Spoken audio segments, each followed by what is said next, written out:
बोनी जी अगर ऐसा होगा तो आपके ऊपर आक्रमण होगा, बॉम्बे में होगा। मैं लॉरेंस बिश्नोई हूँ, मैं बाल ठाकरे हूँ। Thank you.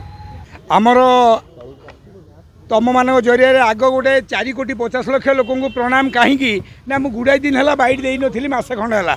आज गोटे कथा कहबी ये सीसीएल मैच चली film industry Indian film industry समस्ते आसी खेलुं क्रिकेट किंतु से सीसीएल भितर आम ओडिया फिल्म इंडस्ट्री गणा ना गणती ना किंतु आम पाखे आसिक खेलिए कौटी ना आम पाखे बारबाटी स्टाडियम अच्छी मु भी जाइली काली आज्ञा से बोनी कपूर को मुख्यमंत्री मोहन माझी भी सम्मान कले अर्जुन कपूर को भी कले किंतु से माने कहले आमर कौन भित्तिभूमि ना ओडिया सिनेमा सबुठू नीचे हैं ताकू से नीचे हैं जो लोकटा कही से जानिया दरकार जे ओडिया सिनेमा जमा तले ना आज्ञा मु 25 वर्ष है 24 घंटा वाच करुच्ची ओडिया सिनेमा को जे पार्ट टाइम आउछंती से माने कहउछंती बोधे ओडिया सिनेमा नीचा अच्छी कहीं कहबी आज्ञा एठी दमन प्रतीक्षा नेशनल अवार्ड पाइलानी एठी 200 कोटी टंकार आमर कलिंग स्टूडियो पुनरुद्धार सैलानी केवल जदि कष्ट अच्छी आम पाखे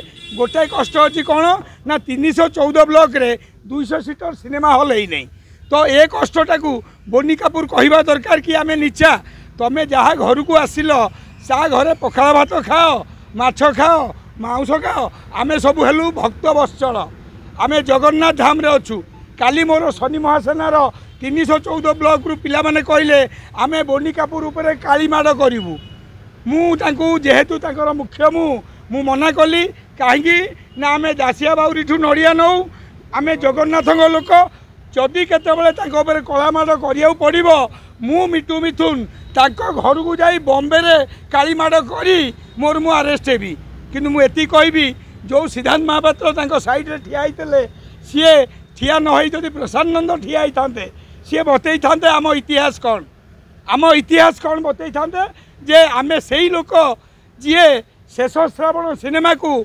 राजश्री प्रोडक्शन नहीं कि नया सिनेमा तैयारी करथला ओडिया सिनेमा रु हिंदी सिनेमा होइतला जाजाबर गीत अक्षय महांतीकर हिंदी रे होइतला तेणुक एठी जो माने सेमानकु कमांडिंग करूछंती सेमाने किछि कहउनांती सेमाने भी तांको संगे ठिया ही कहउछंती जे भित्तिभूमि हेले सी आसीबे सिनेमा करिवे आज्ञा से बोनी कपूर कौन सिनेमा करिवे बोनी कपूर सिनेमा करि परिबे नहीं जदि सिनेमा करूथांते बॉलीवुड रे तांको अर्जुन कपूर पुओ को आज जाए हिट करि पार नांती आज सिनेमा लाइन छाड़ी से सीसीएल किणिकी तादरू दी पैसा उपार्जन करिया बाहर चंदी। अब बोनी जी मैं हिंदी में बोलता हूँ क्योंकि आपको ओडिया समझ नहीं आएगा। ओडिशा है जगन्नाथ धाम का देश, यहाँ सब लोग जगन्नाथ की आशीर्वाद से है। आप जो बोलते हैं कि ओडिया मूवी नीचे हैं, आप भी जो सीसीएल बनाया उसमें ओडिया में अच्छा क्रिकेट खेलने वाला है हमारा, वही जो सिद्धांत महापात्र आपके बाजू में था वो बड़ू अच्छा खेलता है। तो आप वो ओडिया टीम को भी लिया नहीं, सीसीएल किया और उसके बाद हमारा जगह में आके हमको नीचा दिखाता है। आप अगली बार आएंगे ऐसे बात बोलेंगे तो आपको हम देखेंगे शनि महासेना के ओर से आपको ऊपर अंडा हाँ होगा। इसलिए कि आप क्यों हमको बोलते हैं नीचे हैं। अभी हमारा सब फिल्म चलने लगा है। अभी हमारा भित्तिभूमि जो बोल रहे थे 200 करोड़ का अभी बना हुआ है। हम क्यों नहीं बोलेंगे, हम क्यों बोलेंगे कि हम नीचे में। सिद्धांत महापात्र भाई मुझे एति कहूँ सी कहवा दरकार था जे आम तले ना हूँ, आमर सबू रेडी है केवल 314 ब्लॉक रे आमर फिल्म हल हवा दरकार। मोहन माझी की एति कहबी जे 314 ब्लॉक रे इंडस्ट्री मिनिस्टर मो सान भाई पारादीप ताको भी कहबी जे आमे सबू रेडी।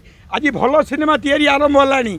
आपण आबू सिनेमा को नीचा देखातु नहीं। सिद्धांत महापात्र को ओडिया अस्मिता कोटे गला ओडिया अस्मिता नहीं। सिद्धांत महापात्र जड़े बढ़िया एक्टर 4,50,00,000 लोक एते बढ़िया कथा कही पड़े से गोबर पड़थब कई किसी कहबेनि। ओल्टी मु कहूँ सिद्धांत महापात्र लोक मत कमेंट रे गाली करेंगे किंतु सिद्धांत महापात्र ओडिया सिनेमा केते स्वर उत्तोलन करना ना चुप रही ये काले कालकाटा टीम रे खेलिया देवे आम टीम ना ना। तेणुक मुझे कहबी मुन्ना भाई की तुम मुन्ना भाई जो ना नहीं MBBS भाया संजय दत्त भाया काम कर अब मुझे एति कहूँ बोनी जी, अगर ऐसा होगा तो आपके ऊपर आक्रमण होगा, बॉम्बे में होगा। मैं लॉरेंस बिश्नोई हूँ, मैं बाल ठाकरे हूँ। Thank you.